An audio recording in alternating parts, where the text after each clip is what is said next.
every concept, every framework in class feels like just more theory. Lecture after lecture, she goes on and on, flooding your brain with information. Information overload.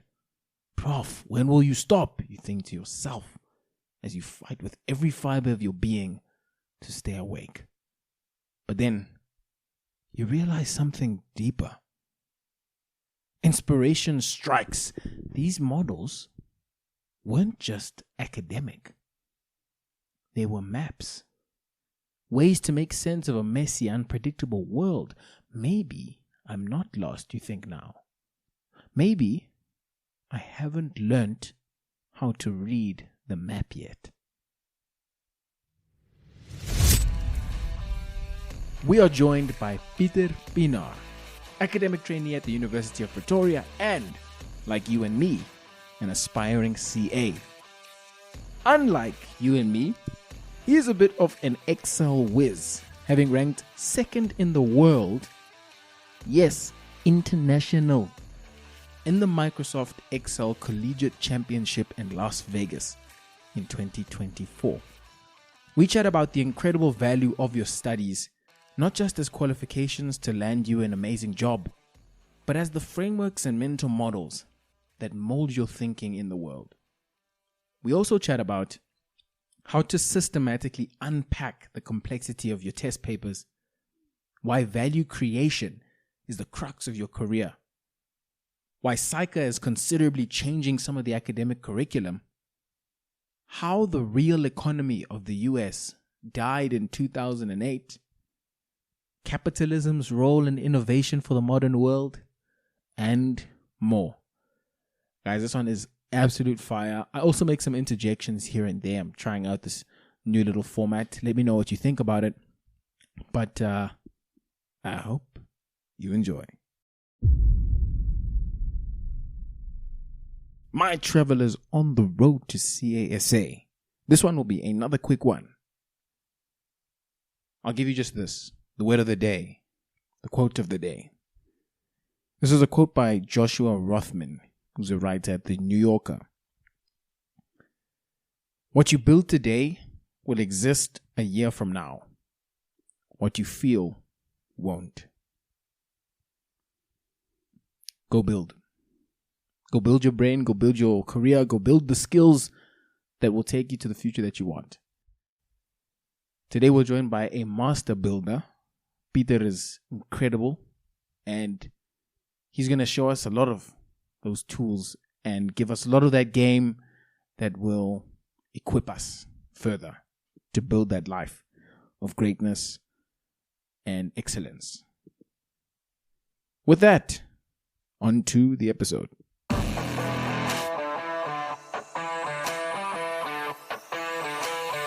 Welcome back, my people. This is the Road to CA podcast, the show for aspiring chartered accountants to inspire, empower, and inform the difference makers of tomorrow. Part 2, Pieter. That's one hell of an intro. Let's go. Look, man, I think there's no need for an intro. Go back to his episode. It will be linked in the show notes. We have Pieter Pienaar. He is a CTA student, and he's my friend with the big brain. I like to call him. Oh, it's a title to have. It's a good title to have. Okay, Pieter. What we didn't do last time is we didn't go back on your journey to see where this whole CA thing began for you. So let's go back. Where did it start? Okay, so I come from an engineering family. So, figuring things out, solving things, that's sort of in my blood. And I always thought, I'm going to be an engineer. So in high school, I picked all the subjects for engineering, physical sciences, physics. I don't know if that's the English, but yeah, physics and stuff. Engineering, graphic design, all of that. And I thought, I'm going to do the engineering thing. But I also sort of went into IT, and that at a young age, like grade 5 or 6, I started being interested in it. Whoa. And then, with YouTube, you can figure it out. Yeah. So I wanted to write apps and stuff. And it's all about just, I don't know, you struggle for so long with an app, and there's just errors and errors and errors, and suddenly it works. And that sense of accomplishment, I feed off of that, right? So that's really fun. And so I was like either IT or engineering. And I went into high school, and I remember I had this friend, and I sort of got him on the IT track. He studies IT. He actually works for Payflex now. Oh, wow. And I just sort of introduced him to the idea when we were doing sound for the school. So me and him, we were the sound people for our primary school. And in grade 10, when we had to select our modules, he's like, but take accounting. You like accounting? I'm like, yeah, accounting's fine now. What?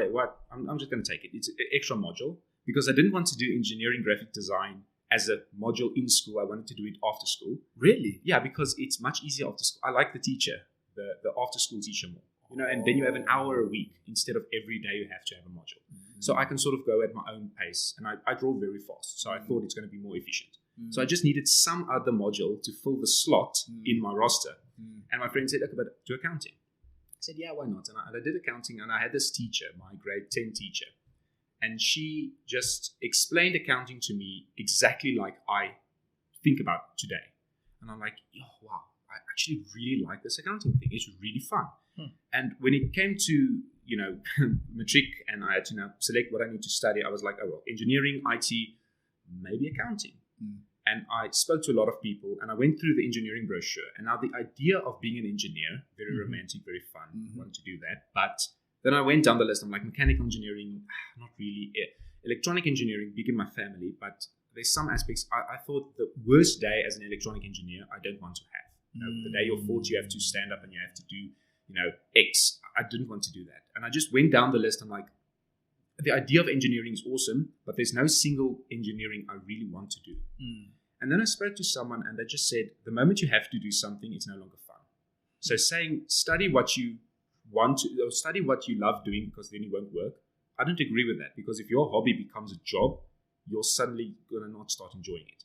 So I thought, okay, so instead of looking at the best thing, every job in the world, whether you're a teacher or a doctor or whatever, has its perks, right? The things that make it fun. Every job has the things that makes it horrible. Select the job that has which horrible part isn't the worst. And I thought, okay, if I wake up one day, would I want to be the IT guy going and refactor code that a junior wrote? And I thought, I would really hate doing that. I would really hate doing a lot of the bad things of an engineer. But waking up and going to an office and looking at substantive procedures, or meeting with a client to discuss their tax requirements, or whatever, that isn't as bad. And the more I spoke with people in the CA industry, the more I thought, I really like this job. And the last thing that sort of or at least the idea of the idea of being a CA, I thought, that's great. And the thing that actually settled it for me is what we just discussed about CGP Grey. That video came out, and it's about CGP Grey's yearly theme. And somewhere in the Cortex podcast, they just said something where it was just something that said, I can't even remember. This was matric. Matric. So this idea that you're going to explain came from matric. Yes. And it has informed my decision making for so long. If the decision isn't clear, make the choice that gives you the most choices in future. Wait, sorry. Say that again. So if the choice isn't obvious, or if you're not sure what the choice should be, make the decision that gives you the most options in the future.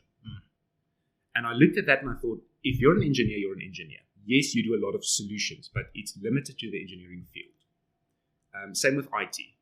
My argument is also, you don't necessarily need a degree to be in IT. Okay? You can sort of figure it out. IT is something where you're just like a CA, you're someone who can figure out and solve a problem. But a degree only proves to someone you can do that. So I need the degree, which I can't do without. I can be an IT guy. I can work for a small engineering firm if I can prove myself to them. Okay, I can't be a CA legally without a degree. So suddenly here's the route where it's a quadruple major, tax, auditing, financial management, and accounting. And even if I can prove myself to an employer one day and say, I can figure things out, they won't employ me because legally I'm not a CA. I need the degree. So I said, okay, that's the decision that's going to open up the most doors for me in future. I can still pivot. I can still be the IT guy. I can still pivot and go work for a small engineering firm and design 3D models, and I can still do that. But I can't be an accountant without being a CA. And so I said, okay, that's the choice. And then first year and second year came along, and the longer I'm going on with this, the happier I am that I made the right choice. Yeah. The more nitty-gritty, weird things you learn in auditing and stuff, I think, man, this is fun. I look forward to being a CA one day. I look forward to the bad parts of the job because it's going to be that sense of accomplishment I get when coding, that sense of figuring things out. That exists in this industry. And I think I really look forward to it. It's so, I think, fundamental, and it's your coding background. So I love how you mention even the bad stuff. When you have a bug in your code, it's like every single accounting paper, because every single paper feels so uncomfortable. It feels like there's something wrong at every single time. Yes, but it depends. Okay, so sometimes there's a bug and the compiler says line 40, and you look at that, you're like, okay, I can see this isn't working. I need to figure it out. Okay, just to translate for people. So in the back end of IT stuff, a bug is an error in the code. Yes. So every single app that you interact with, there is code, which is a set of instructions that inform the program. When I press this button, this thing happens, right? And so in a coding language builder, or like an app builder or something like that, you will have this nice tool called a compiler, which finds in your code the error. It runs each line. So compiler essentially, your phone doesn't understand coding languages. So a programming language is a human-friendly thing, and then the compiler turns that into machine code. But the compiler first checks, will it work? And then, but it doesn't know what you're trying to do, right? So it just says, this thing, what you're doing here, it's not going to work, right? But there's a lot more code going on than you think. You think, button. I press the button and it works. Okay, but let's say I am writing the Instagram app, and I want you to be able to take a picture. Just that, okay, on Android. Let's keep it simple. iOS is a bit difficult, but okay. So now there's a button. First of all, just having the button there, centering it, having it look nice, and pressing it, and it makes a nice little bubble effect when you call it inking, but you press on it and it makes like it changes color to show you pressed on it. That's like a page, okay, a lot of code. And now you press on it and you want the screen to change and the camera of the phone to turn on. There's so much permissions that's going on. You need to interface with the Android system. You need to do this. But sometimes you add it in a bit of code, whether you get it from a document or Stack Overflow or ChatGPT or whatever, and you put that in and it crashes. And you know the bug is what you just added because the error is in there. And it throws you a weird error and you Google it and you try to figure that out. That's a bug I can deal with. But it becomes difficult when you then try to figure it out. And every time you press this button, the app crashes and it says there's a whatever error. Okay, the camera doesn't want to turn on. Okay, whatever. You delete the code and you run again, and now the app doesn't want to start. Now suddenly it's like I removed the problem, but then there's usually a gradal error. That is a really complex error, and you can't figure it out. That for me, I hate that. Okay, that's accounting papers. So it's not about something here is wrong. It's about something is broken, and I don't know what. I don't even know where. Because remember, an accounting paper, an example is so easy. It's simple. And then they throw in one issue. They're like, okay, we're not going to give you this number. We're going to hide it this way. Oh, but then we're not going to hide it this way. We're going to change the numbers that you need to use in this calculation to hide it that way. So you need to do like 5 calculations just to get to understand what's going on. So now you're sitting in that accounting paper, and it's not about you don't know what you're doing. It's about you don't even know where to start. So yeah, there's a lot of those bugs. So it's fun to figure it out. But the moment you're under pressure and my future depends on this, it is a different kind of stress. Dude, how do we sort of get past it? Because I think, it's and you sort of alluded it to some degree. The best work we do is when we're having fun, and I feel like it's hard, especially when you're not a quote-unquote top student. Like we identify with the marks to some degree because we were used to doing well in our past, and now we're not doing well. So we're like, whoa. So it's just this big mishmash of anxiety and whatnot. How do we start to approach it with less of a pressured, outlook? I like the way you say you identify with your marks. And for me, that's the wrong way to do it. On school, it was marks focused. On university, the marks should come naturally. It's not about the marks. It's about learning the information. The process. If you throw yourself and apply effort, so that's a big, but if you apply effort to understand transfer pricing, Mm-hmm. just as an example, right? If you're focused on getting it right in the test and what's the marks, you're not doing it right. But if you're going and saying, I want to understand transfer pricing, I want to know what's going on there, right? And you just ensure that you will be able to do that one day and you understand it, the marks will flow naturally. And for me, it's all about adding complexity, but slowly. So a lot of students, they read the notes, they're like, oh, I understand the sort of concept, let's go. And they sort of want to wing the test. And then they're surprised when they don't do well, right? You can't have something easy and have it right. Okay, if you wing a test or wing a MCQ or whatever, right, your reward will be that it was easy. But you are taking a massive risk. And if you don't do well, you can't you can't really say you deserve to do well if you hadn't put in effort. So, and that's the thing that I also struggle with a lot of times. I'm like, I don't want, and it's out of a place of laziness I say this, but I don't want to do X, Y, Z, but I sort of understand the concept, I'm going to wing it. Okay. If I come out the other side and I did well, my reward wasn't that I did well. I didn't understand the work. I didn't earn the mark. The reward was it was easy. Okay. So a lot of times I have to force myself to put in effort. So if there's a complex thing, you have to put in the effort to understand it. And you put in the effort by saying, okay, here's the solution. Here's, for example, a question. What happens if I change this? Okay, so what happens if they don't give me cost of sales, but they give me, now for the first years, they give me the inventories account. Okay, well, I can balance it and get cost of sales. Okay, what if I don't give you inventory purchased? I give you the opening and closing balance of debtors.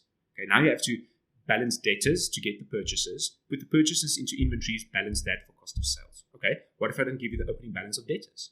What if I tell you my allowance for expected credit loss is this amount, and that is based off of 5% of the closing debtors? Now I don't have to give you closing debtors. And suddenly you start to unravel this thing. And suddenly you see in a test, when I give you a bunch of question marks, there's just percentages. I'm not trying to trick you. You need to think, okay, I want X. How could they hide this information from me? Because at its core, accounting and well, all of our modules, it's not that difficult. They are trying to obscure information from you. Okay.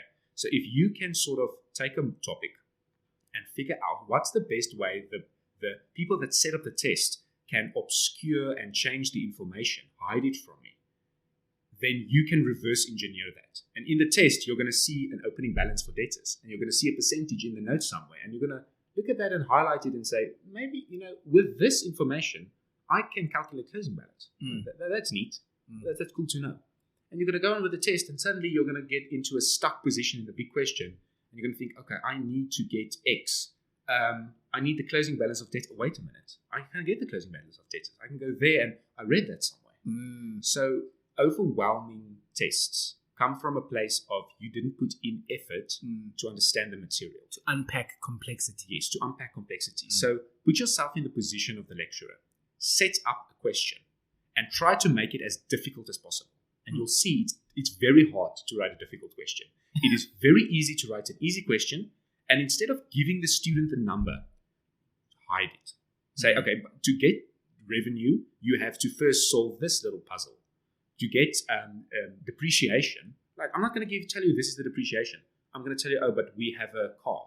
Calculate it yourself. I'm not going to tell you what the car costs. I'm going to say the car would have cost this amount. Oh, I'm not going to tell you the amount. I'm going to tell you the interest on the loan of the car. Suddenly you have to do an interest calculation to get the car's balance. Then you have to take the car's balance and present value it. Then you have to do the depreciation calculation just to put the number in. It's not difficult. I just continued hiding the information you need in a lot of different steps. And if you can figure that out, how they do that, and you look at a test, suddenly you're going to see patterns. You're going to see, wait a minute, why did they give me this? Oh, I might need to use that in this calculation, and that calculation will give me this answer. That's good to know. Make a little note. And suddenly you're going to look at a test and it's not going to overwhelm you. It's not going to be the coding thing where it's like, I don't know what's going on. You're going to look at a test and say, I see a bunch of puzzle pieces and this is my required. And then in the test, you're going to figure it out. And the moment it clicks in the test, I need to take this and take it there and do that and put it there. Suddenly the test becomes a lot easier. I think to sort of I guess summarize it, my understanding of what you're saying is what will really help to make this less less of like just a mishmash and a gobbledygook, is for us to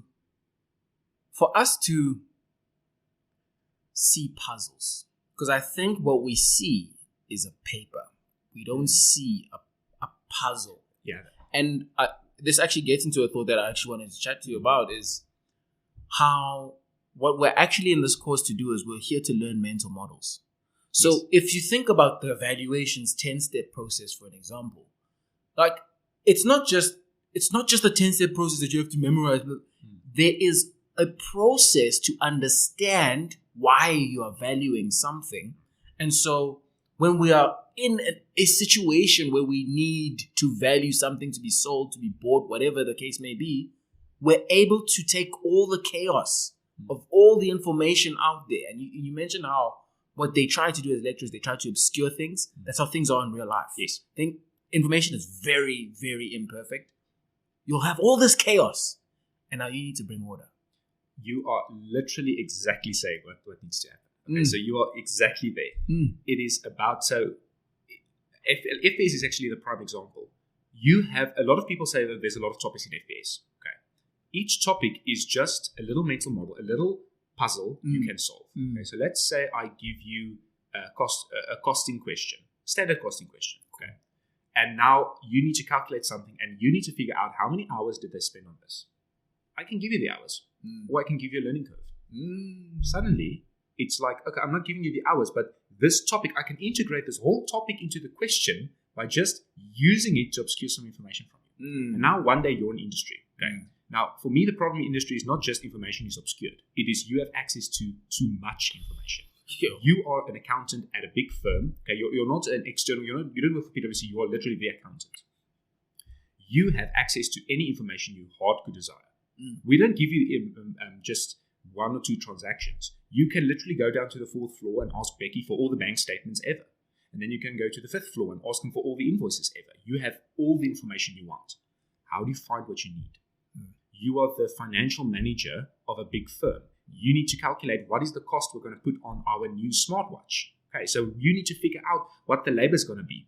So you can either look at last year's stuff, but I don't like doing that because it might change. So let's go ask someone for an estimate. How long is it going to take? Let's say, okay, but now a learning curve is going to apply. Let's apply a learning curve. And suddenly you have all this information, but you can condense it down to usable information. Okay. Now you're an auditor.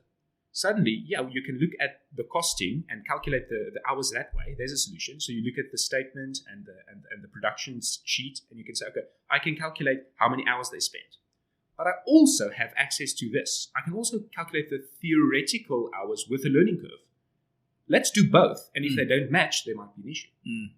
So now you're in a test. We are not trying to, it's like you said, it's you see one paper. It's very useful for students in a test. Break it up. Highlighters for me changed my life. Like just using different colors, but you're breaking up the test into smaller chunks.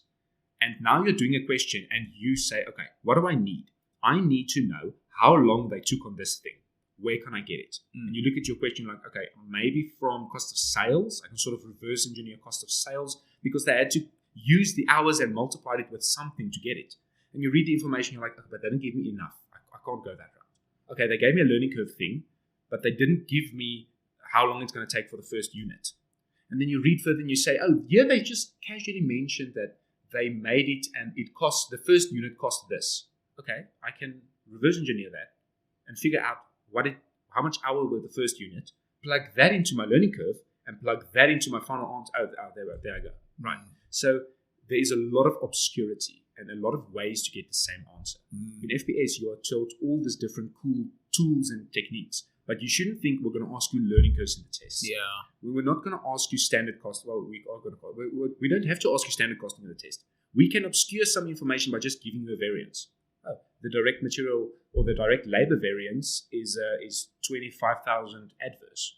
That's it. You're looking at that. Why do they give me that? What does that mean? But I mean? give you enough other informations where the balancing figure is the amount of direct material used, or whatever, and that you use in a different answer.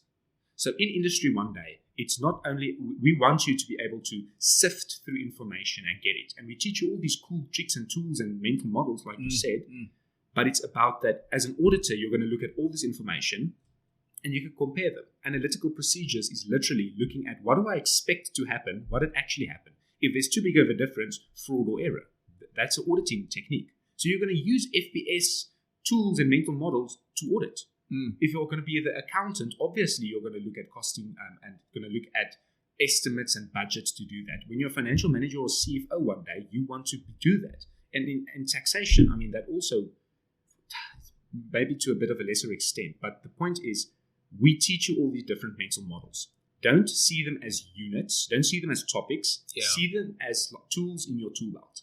I can figure out hours with my learning curve. I can figure out, whatever. I can figure out direct allocation of manufacturing overheads with the specific identification method, or with the not specific identification, specific order of closing and direct allocation and that. That's a tool. Know what it does, know what it outputs and inputs, and know how you can use it. And when you get in the test, you look at the required, you say, my end point is this. What do I need to get there? I need to find this figure, the amount, and be specific. I need the hours spent by factory B on product X in February.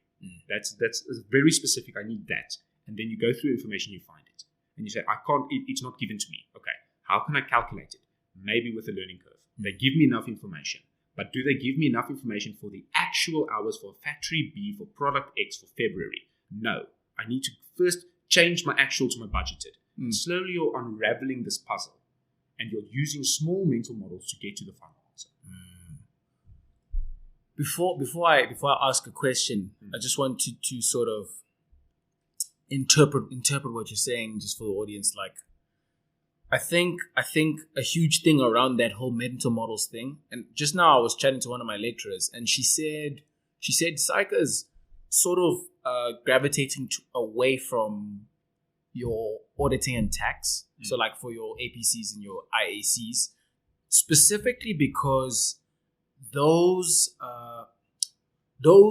fields are less and less the ones that are future proof.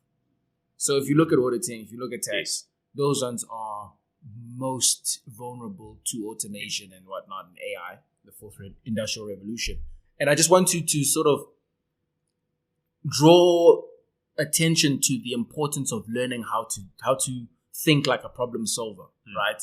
So look at IFRS for an example. IFRS is not just long for nothing. and this is another idea that I was chatting with a trainee. He's not a trainee, actually. He's the audit senior at Mould. But he says, and it was something that he learned on the job, which is something we can learn now.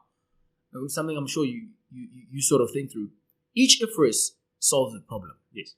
I mean, just look at, this is the example that we were exploring. Look at IFRS 16. Before, it used to be IAS 17, I think. Something like that. Somewhere there. IAS 20. Yeah. But at least somewhere there. Yeah. It used to be another IAS. It used to be. But then they put IFRS 16, not to confuse you, but to solve a problem. Before, a company had understated their assets in some cases or overstated their assets in some cases because, in effect, this lease that they have, right, is they own it. Yes. So that's what IFRS 16 is solving. They're solving a problem of misstatements of things. So now what you're doing as a IFRS specialist or a person who understands IFRS is you're trying to take the chaotic world and you are trying to interpret it into a paper, into a splotty, into a balance sheet. And what you're trying to do with financial management, with your ManFin in some other school, in some other programs, is you're trying to process the uncertain world and look forward. So IFRS, the FinAC side, you're trying to take the uncertain and very volatile. Well, it's not actually very volatile. It's more the chaotic, the complex information of the past, and you're trying to condense it into a useful information. What you're doing with financial management is you're trying to take the complex, some past things, but you're also trying to take some future things, and you're trying to make some sort of sense of things. Yes. Quick one. I'd like to call upon the wisdom of present-day me to expand upon and or correct some things that I've mentioned here. First one being the assertion that I made about IFRS 16. Now, yes, assets may be overstated, as I said, in the case of the lessor. Obviously, now in the lessee's case, assets may be understated. But the crux of IFRS 16 is actually that liabilities will be understated in the lessee's books. Now, the specific example of this case that really drives this point home is if you think about an airline, these huge planes that cost billions of rands to actually have, some of these companies would lease their planes. So they wouldn't have to own the plane. But obviously, they still get all of the benefits of being able to fly you to XYZ place and keep charging you all those air ticket fares, right? Now, the problem with that is that you'd have these billions of rands off the balance sheet, meaning there's billions of rands of potential debt in the form of this plane that banks don't see or future financiers don't see, future funders. So these companies look less risky than they actually are. And so that's why IFRS 16 came in to rectify that issue. You're going to learn IFRS 16 if you haven't already learned it. But, lease liabilities, right of use assets, all that good stuff, that came about because of the liabilities problem. Now, number 2, I mentioned that audit and tax are automatable. I don't know if that is a word, but I'd actually like to adjust that. I think it's not audit and tax, it's more audit and accounting. Still, even with that, even though audit and accounting are the more automatable disciplines, this is not by any means a reason not to learn them and a reason not to do very incredibly well in your studies regarding these, because these are the languages, so to speak, that you learn in business. You have to understand the language, right? So you have to learn both. Whether AI automates this or not, you need to learn the language of your university theory in order to speak the language well in business. That goes for all the disciplines. So know those well. I think AI, controversially, I think I sort of, this is obviously just conjecture and my little student opinion, but I really do think AI is going to take a lot of the job out of your audit, your accounting, especially those bookkeeping sort of financial controller duties, especially on the accounting side. Audit is obviously a lot of innovation and automation space, but really, man, you got to know your basics regardless. But yeah, that's my little 2 cents, just to add wisdom of me today. Back to it. You see, what I wanted to ask is, so I have this mental model, right, of value creation to value capture. Okay. Right? I think it's a really valuable mental model, and I wanted to just hear your thoughts on it. So that value creation diagram, the one with the 6 capitals yes. into the value creation, your operations. With the outputs of the 6 capitals again, which, yes. Yes. It's just one slide on our strategy, and we just threw away that slide. But I really meditated on it, and I thought about how that process is, in my view, it might be a contrarian view, but it's all we need to worry about as CAs. It's not necessarily all we need to worry about, but it's a guiding principle not only for as CAs, but also as people. Mm-hmm. So for me, it's all about value creation. If you can make yourself the person that generates value, that before you exist, if you didn't exist, XYZ would not exist, right? You don't just live in the world. I love that. If you did not exist, XYZ would not exist. Yes. I love that. So imagine you go into a company and you figure out a new process. You write an app, or you create a process, or you figure out you solve a problem. Okay. When you leave, that value remains in the company. Okay. But you are suddenly the person. You're not just someone who shows up to work and trades your hours for money. You are someone who actively contributes to the company. Now, yes, companies will obviously try to take advantage of that, but you are so incredibly valuable to that company. If you focus on being the person that generates value actively, okay, everything else, the good position, the good job, the money, everything will flow naturally from it. And as CAs, we are in the prime position to do that because we are throwing ourselves in the middle of this complex world. And we have this qualification that shows our dedication and our discipline and our willingness to fix things. But if you don't actively generate value, you are going to lose that.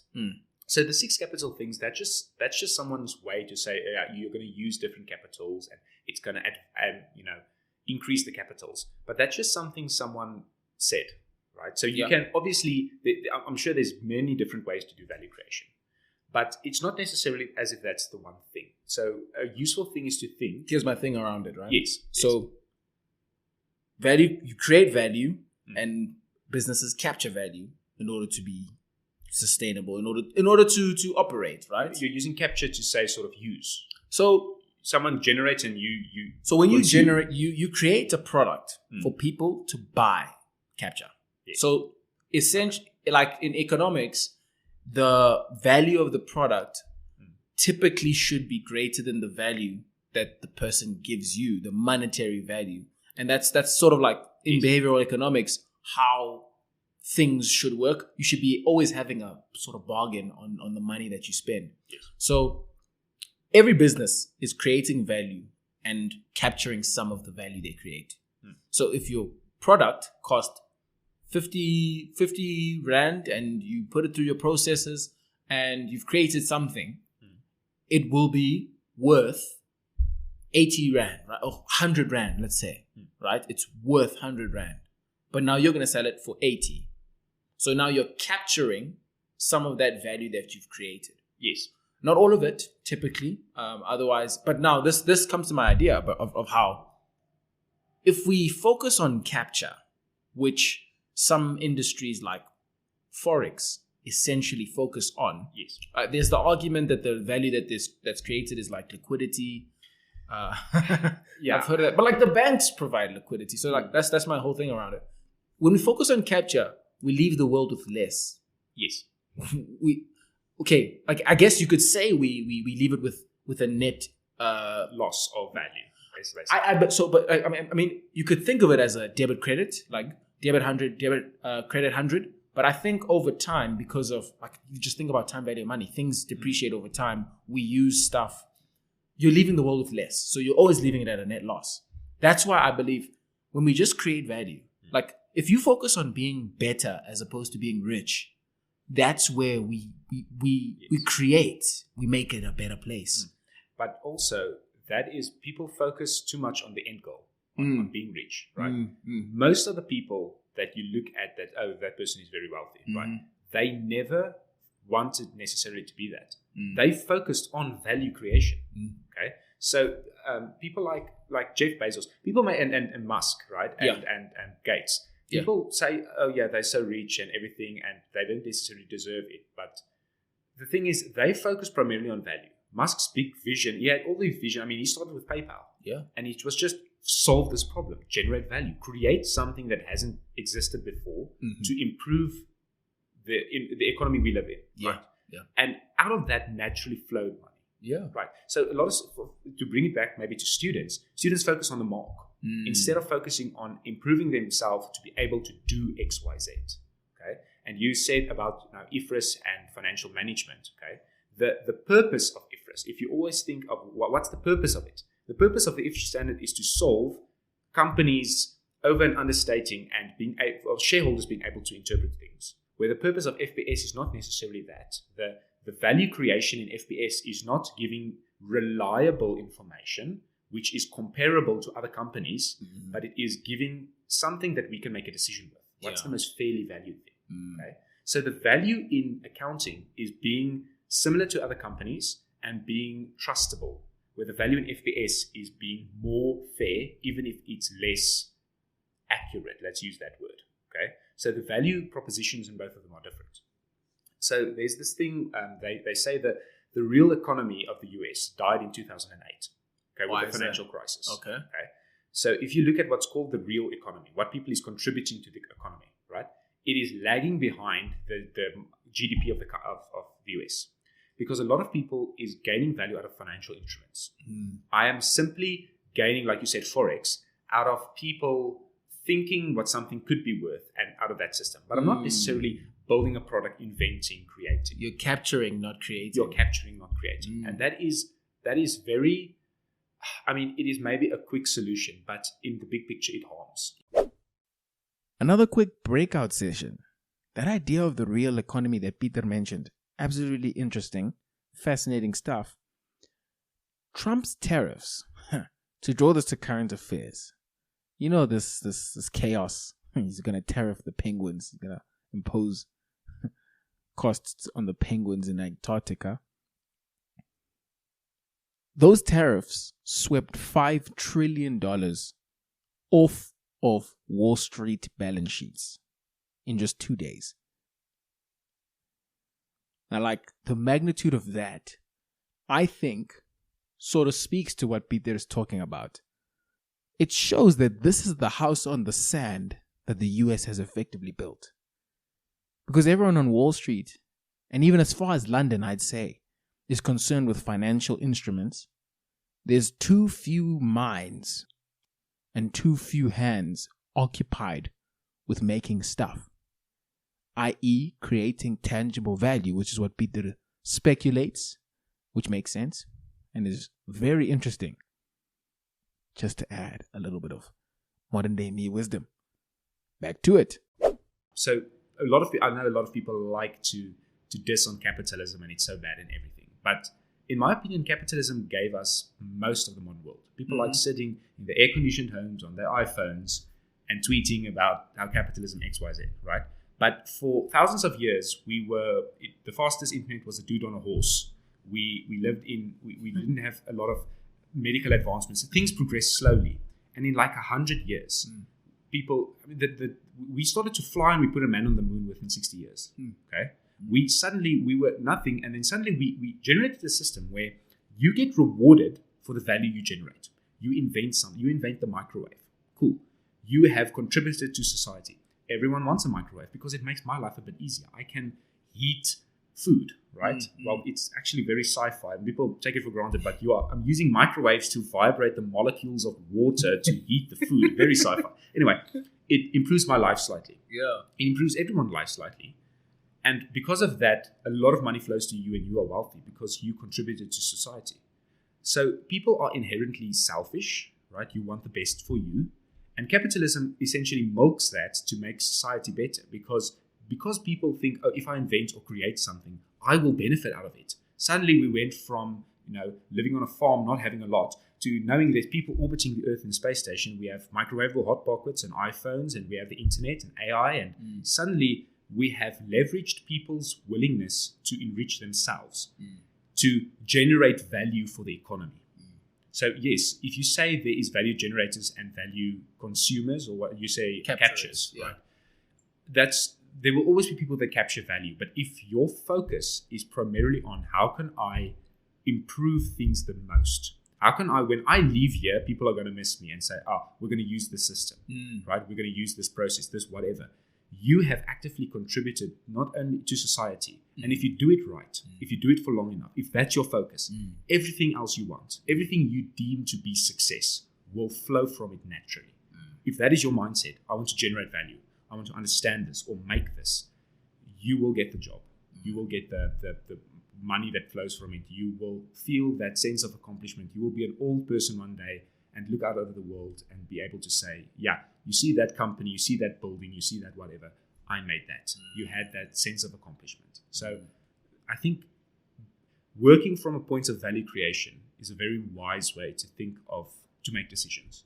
So yeah, guys, take that what you will. I don't say do it. I just think that's my sort of, that's my way of going. It's a valid way of interpreting the world around you. It's a valid way of making decisions. Remember, decision making is you think a lot of different ways, but thinking, will this thing generate value both for me and for other people? It's a very good way to make decisions. Yeah. Now I wanted to get into luck. So I also have I have an idea around luck. I think whenever I hear people talk about luck, I get the ick. I'm like, ugh. I'm always like, what about the situation was the luck? I have this theory that in a professional environment, I haven't thought about it too deeply, but I've thought about it. I'm not going to put a number to it, but most of luck is... To be continued in part 2. See you next week.